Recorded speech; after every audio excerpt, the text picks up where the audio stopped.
ನಮಸ್ಕಾರ ವೀಕ್ಷಕರೇ, Belagavi voice channel ಕಡೆಯಿಂದ ತಮಗೆಲ್ಲರಿಗೂ ಸ್ವಾಗತ. ವೀಕ್ಷಕರೇ, ನಾನೀಗ ನಿಮ್ಮ ಮುಂದೆ ಮೊನ್ನೆ ನಡೆದ ಒಂದು ವಿವಾದಾತ್ಮಕ ಘಟನೆಯನ್ನು ಅದರ ಬಗ್ಗೆ ಚರ್ಚಿಸಲು ಬಂದಿದ್ದೇನೆ.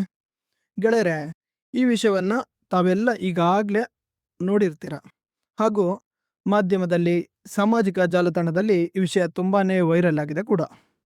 ಮಾರ್ಚ್ 21, 2026ರಂದು ಬೆಂಗಳೂರು ನಗರದ ಅನಿಲ್ ಕುಂಬ್ಳೆ ಸರ್ಕಲ್ನಲ್ಲಿ ಮುತ್ತಪ್ಪ ರೈ ಅವರ ಮಗ ರಿಕ್ಕಿ ರೈ ಅವರು ತನ್ನ ಬಿಳಿ ಲ್ಯಾಂಬೋರ್ಗಿನಿ ಕಾರಿನಲ್ಲಿ ಒಂದು ಅಪಾಯಕಾರಿ ರೀತಿಯಲ್ಲಿ ಒಂದು ಡೋನಟ್ ಸ್ಟಂಟನ್ನು ಮಾಡಿದ್ದು, ಇದರಿಂದ ವಾಹನ ಸವಾರರು ಸ್ವಲ್ಪ ಆತಂಕಕ್ಕೊಳಗಾಗಿದ್ದರು.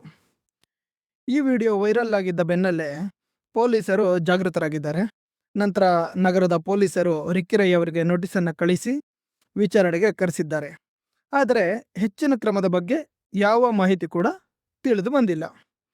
ಗೆಳೆಯರೇ, ಇಂತಹ ಅಪಾಯಕಾರಿ ಸ್ಟಂಟ್ಗಳು ಹೇಗೆ ನಗರದಲ್ಲಿ ಲೀಗಲ್ ಇಲ್ಲದಿದ್ದರೋ ಇಂತಹ ಘಟನೆಗಳು ಆಗಾಗ ನಡೆಯುತ್ತಲೇ ಇರುತ್ತವೆ.